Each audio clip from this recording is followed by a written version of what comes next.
மாநிலம் கொல்லம் அருகில் உள்ள பரவூர் கோயிலில் ஏற்பட்ட தீ விபத்தில் உயிரிழந்தோர் எண்ணிக்கை 96ஆக உயர்ந்துள்ளது. 350க்கும் மேற்பட்டோர் காயமடைந்துள்ளனர். கொல்லத்திலிருந்து சுமார் 20 கிலோமீட்டர் தொலைவில் உள்ள பரவூர் புட்டிங்கல் தேவி கோயிலில் திருவிழாவை ஒட்டி இன்று அதிகாலை 3:30 மணியளவில் வானவேடிக்கை நிகழ்ச்சி நடைபெற்றது.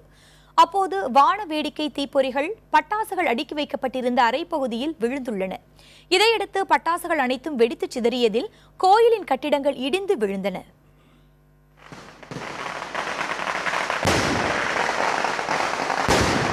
இந்த விபத்தில் உயிரிழந்தோர் எண்ணிக்கை 96ஆக உயர்ந்துள்ளதாக கேரள மாநில காவல்துறை டிஜிபி சென்குமார் தெரிவித்துள்ளார்.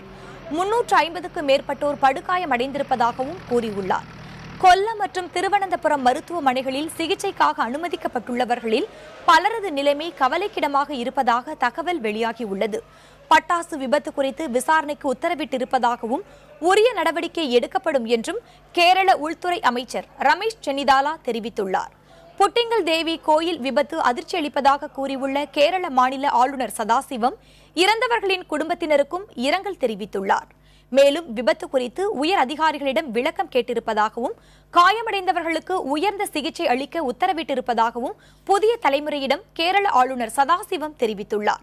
விபத்து தொடர்பாக கோயில் நிர்வாகிகள் மீதும் பட்டாசு வெடிக்க அனுமதி பெற்றவர்கள் மீதும் காவல்துறையினர் வழக்கு பதிவு செய்துள்ளனர். காயமடைந்தவர்களுக்கு அவசர சிகிச்சை தேவைப்பட்டால் அவர்களுக்கு உதவ விமானப்படை ஹெலிகாப்டர்கள் தயார் நிலையில் வைக்கப்பட்டுள்ளன.